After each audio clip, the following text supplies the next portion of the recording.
But speaking of marquee matchups, Game 3, the World Series is shifting to a National League park, and despite calls for him to start in left field to keep his bat in the lineup, full-time Cubs slugger Kyle Schwarber won't play because doctors said it was too soon. Schwarber, in a surgically repaired left knee, had been cleared to hit and run the bases 10 days ago, but not do any lateral running needed to play the outfield. The Indians, on the other hand, have Carlos Santana, who the team's DH in left field for Game 1. Santana hasn't played any games in left field since 2012, and that was only 4 innings. So the question we ask is, should the National League adopt the DH? Absolutely. Absolutely. I mean, listen, let me tell you something right now, and this doesn't really have as much to do with baseball as it has to do with interest. The fact of the matter is that, let's take, for example, Schwarber tonight. He can't play because he needs to play the field, you know, because obviously you're not DHing in a National League. You can pinch hit, but you're not DHing. So as a result of that, Schwarber, in order for him to get at-bats, he would have to play the field, which he's ill-equipped to do because of that ACL. I mean, they should have considered putting him at third base, putting Bryant out in the outfield as far as I'm concerned, because he doesn't have to move just as much. Max Kellerman, yesterday on my radio show, Sirius XM Mad Dog Sports Radio, every weekday 1 to 3 p.m. Eastern Time, Channel 82. I had the great Jim Thome on my show. Smacked 612 home runs in his career. Played for years with the Cleveland Indians. He was sitting in there talking with me. He said he wouldn't play Schwarber. Then I sat up there and said, what about moving him to third base? He said, I would consider that before I put him in the outfield because there's less movement. And so re-aggravating that injury is slimmer. There's a lesser chance of him doing that. That was his position. Here's my position. If you have the DH, excuse me, it ain't just, you know how the saying goes, chicks love the long ball. It ain't just chicks who love the long ball. Everybody loves the long ball. We want to see home runs. We want to see doubles smacked into the alley. We want to see all of that. I want to see this dude up to bat and not just pinch hitting in a key pivotal moment, which he will be allowed to do. I'm talking about him being a DH. Without the DH in the National League, I think that takes something away from the ultra excitement of the game. And God knows baseball could use it at every turn. We get the tradition, we get strategy and schemes, we get all of those different things. But in the interest of making sure you don't bore people to death, make sure that the people who we want to see at the plate are able to be there and not be confined to the dugout because he'll be there for an at-bat. You know, I mean, that will happen at some point. But you're talking about like 4 at-bats. So sure, that's a big deal, Max. One of the issues facing baseball and the reason it's aging, I think primarily it's true. It's the offense, right? Okay. I mean, look, during the PED era, home runs are flying out of the park. All the attendance records were smashed, and baseball the economy was catching up to the economy of football. I mean, really, a couple billion off. Like, football at the time was 12 or 14 billion, and baseball was 8 or 10 billion, whatever it was catching up. Okay. And since the offense went away, it's back a little bit, but not to nearly to the levels it was. Interest has waned, yes. But also, in a broader sense, the general trend in this country, you know, where America used to be the national pastime, the general trend is football and basketball get increasingly popular, and baseball gets increasingly marginalized. And I believe that's because baseball is intrinsically less athletic than those other sports. There's less athleticism on display, which is why my favorite highlight shows are always back in the day. This week in baseball, I didn't care who hit the home run. They all looked the same. It was Ozzie Smith grabbing the ball at shortstop, making an incredible play. Omar Vizquel later on, because that displays athletic ability. And what the DH does is reward less athleticism. The reason he can't play is because I'm fine with not having a DH. Is injury. Just like Adrian Peterson can't play for injury. You don't get to see him a couple times a game because guess what? That sport requires athletic ability, and the injury has robbed him of it, just like it has Schwarber. Allow me to interject. You said it's injury, and that's it, and you just have to accept it. Adrian Peterson plays for the most popular sport in America. Right. Schwarber is playing for a sport that clearly has dissipated in terms of interest. That's one difference, point number one. Point number two, I don't care who you are. Yes, you might appreciate athleticism or what have you, but everyone loves to see the long ball, if you could smack homers out of the park, what helped resurrect the sport of baseball after the cancellation of the 1994 World Series? You and I both know. Steroids and human growth hormone. Well, you could say that, but what I'm saying is it was elevated and illuminated. McGuire and Sosa. I'm saying through the home runs. Right. Through the home runs. If they weren't smacking home runs, we may not have paid attention to the whole steroids thing. Let's keep that in mind. It was Of course, that led to the home run. I'm saying, but I get it. I'm not disputing that. I'm just saying the fact that we saw those balls flying out of the park re-elevated a level of interest in the sport of baseball. So all I'm saying to you is this: if we understand that, then we have to understand when you got a kid that can bring that kind of interest to the table. I'm just one time, Max. But see, one time. Wait, I made those points. Yes, it's offense. I agree with that. He still will have a chance to play offense. And by the way, it'll happen at a very dramatic moment. Arguably a more dramatic moment, because the only time you'll see him is likely to be in a situation maybe with the game on the line, as opposed to just so that's one. Okay. Two, you say, well, football's more popular, so Adrian Peterson, he's hurt, whatever, it doesn't hurt the sport as much. My argument is one of the main reasons, in a general sense, the trend has been toward football and basketball. They're more exciting, people say. One of the reasons is, a major reason is, they're more athletic. And so baseball, when you have the DH, rewards less athletic ability. Yeah, but you're not taking. You're hurt. You can't move. You can't field. You still get there. And this is where you should be ashamed of yourself for missing this point. You and I both know that what has also contributed to the diminished level of interest in baseball is what is a perceived arrogance. We do things our way. They're always the last to the party. They're always the last to change and implement modifications. We do it our way. America's national pastime, which, by the way, hasn't always been that inclusionary, which helped alienate a segment of the populace, which would also contribute to the diminished level of interest. Because while you're struggling, if you do nothing to really gain or revitalize an interest in the sport because of your arrogance. The length of the game. By the way, he could. And you know what slows? You're right. And do you know what slows down the game? The DH, like the DH who takes pitches well, as opposed to the pitcher who you get out right away. 1988. Kirk Gibson couldn't play. He was hurt. He hobbles up to the plate for a pinch hit appearance and hits a home run. One of the most iconic moments in the history of baseball as a pinch hitter. Did not get into the game, and there's no DH. That's still not an argument against not having a DH. We've got two great NBA games for you tonight, and the first one is a rematch of last year's Eastern Conference Finals, Cavs versus Raptors at 7 p.m. Eastern. Then it's the Warriors and Pelicans from the Big Easy. Both games available on the apps, ESPN and Watch ESPN app. And we're calling it Big Saturday because guess what? 3 Big Ten games for you on tap at noon Eastern. It's Michigan and Michigan State. That's always fun. Then at 3:30, Northwestern battles Ohio State. And at 7, Nebraska, Wisconsin. All 3 games also available on the apps. Meanwhile, for the second time in 3 weeks, the Chargers will take on the defending champion Broncos, but this time Denver will be without C.J. Anderson, who had arthroscopic surgery to repair a torn meniscus in his right knee. There's no timetable for how long Anderson will be out. He will be replaced by rookie running back Devontae Booker, who was selected in the 4th round of this year's draft. Hello, Mark Schlereth. How are we doing? I'm good. How are you guys? What's Good going to on, see man? you.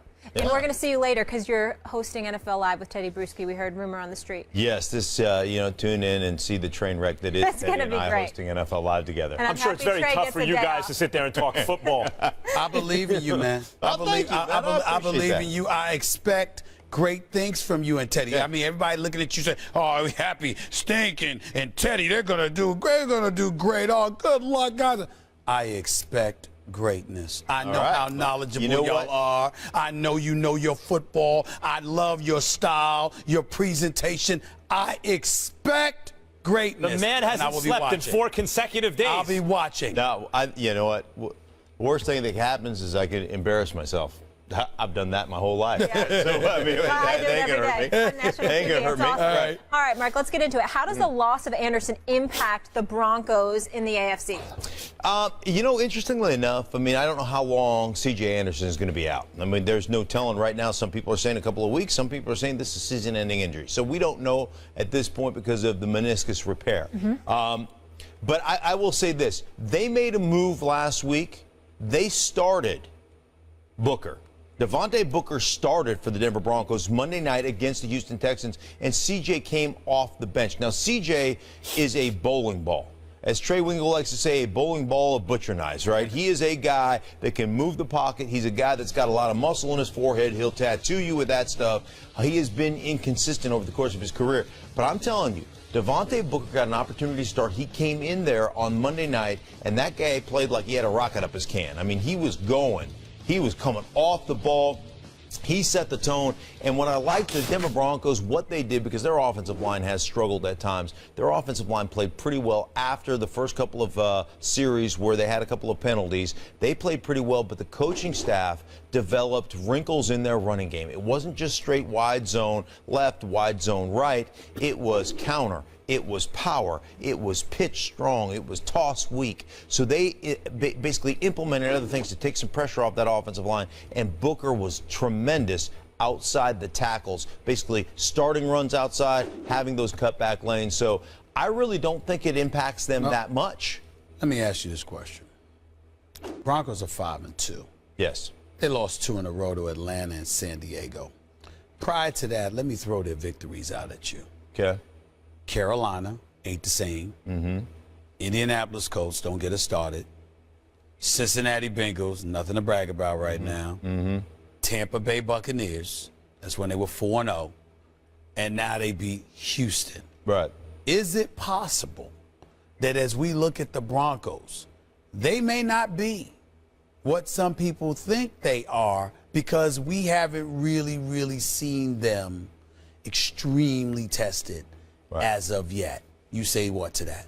I would say that defensively, even against Atlanta, even against San Diego, they limited. Now, they gave up some big plays, but they limited points. And they adjusted during the course of those games to actually play pretty good on the defensive side of the ball. There is no question that defensively they are talented. Here's the beauty. Sometimes, and I always say this, when I've won, I've never really learned anything about myself because I'm too busy patting myself on the back and telling me how great I am. It's when you lose, human nature, when you're winning, you don't look at the little things. As Herm says, you don't sweep the corners. Coach Herm Edwards all the time. You got to sweep the corners, right? And when you're winning a lot, sometimes you don't sweep the corners. And losses like that, for me, really made you look at yourself critically. Made you go into a critical mode from looking at what you're doing as a defense, where your weaknesses are, what the blueprint is, and how to adjust to that. And we saw some of those adjustments on Monday night against Houston, albeit not the same type of offensive weaponry of Atlanta or even of San Diego. And what I'm talking about is that inside, being able to match up running backs or tight ends in the middle of the field. San Diego does it well. Atlanta can do that well. So in other words, I am making Stephen A. Smith a better debater because he has to look at himself after all these losses every day. The corners? Yeah. Right. He has to do some self-examination. Mark, they played the 2 best offenses in the NFL in consecutive weeks. And as you said, they didn't give up a whole lot of points. Right. But C.J. Anderson, to my eyes, and obviously they're not, the expert eyes that yours are, particularly with that team, by the way.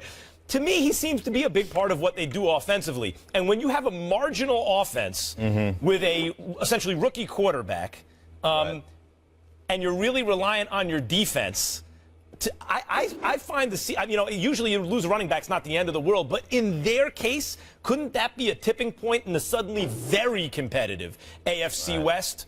With the Raiders on the come up and the Chargers looking better than expected? So if we're talking out for the season, I think in the short term they'll be fine. I think Booker, there was a reason he started, because he's ready, because he gives them a little bit of wiggle, he gives them a little bit of a better outside attack, if you will. With that said, CJ off the bench was phenomenal last week. Monday night he was great. And when you talk to guys inside the Broncos organization, they'll tell you he's one of the smarter players they have, especially in pass protection. So that's going to be cause for concern long term. If he can't come back, what you really miss from CJ is at the end of the season, he always seems to get better. He always seems to get stronger, and he always seems to be the guy that becomes that battering ram toward the end of the season. So that's where I would be concerned. But in the short term, I'm not that concerned. Real quick question. With CJ being gone, A, what's that going to do to Trevor Siemian and what he's going to have to do? And B, what should we look at in terms of the AFC West as to whether or not Oakland and Kansas City can usurp Denver. Right. I think there's a couple of different things. Now, for Trevor Siemian, it puts more on his shoulders. He's still essentially a rookie quarterback, but it puts more on his shoulders there's a lot of opportunities basically in a check with me package. If this, check to this. If that, check to this. That's how they run it in Denver. So it puts more of that onus on him to be able to recognize a bad play into a bad defense and be able to switch those. You saw him do it Monday night. I would expect him to have to actually take more of that weight upon his shoulders. So that's where Trevor Siemian comes on. That's really that's the biggest issue, I think. Puts more of the weight on Trevor Siemian, but it puts weight on everybody. When you lose players, it's always one of those things as an organization, you say we all have to step up. They still the best team in the AFC West? I think that they are defensively. You look at Oakland, they've got defensively, they're the worst in the league right now. In Kansas City, I still am concerned long-term offense if they can consistently win the big games with their offense. But it's a tight division. There's no question about that. Mark, thanks for being with us. We'll check you out on NFL Live. Have a wonderful weekend. It is a pleasure. You guys do the same. We'll see you next week. Coming up next, but speaking of marquee matchups, Game 3, the World Series is shifting to a National League park, and despite calls for him to start in left field to keep his bat in the lineup, full-time Cubs slugger Kyle Schwarber won't play because doctors said it was too soon. Schwarber, in a surgically repaired left knee, had been cleared to hit and run the bases 10 days ago, but not do any lateral running needed to play the outfield. The Indians, on the other hand, have Carlos Santana, who the team's DH in left field for Game 1. Santana hasn't played any games in left field since 2012, and that was only 4 innings. So the question we ask is, should the National League adopt the DH? Absolutely. Absolutely. I mean, listen, let me tell you something right now, and this doesn't really have as much to do with baseball as it has to do with interest.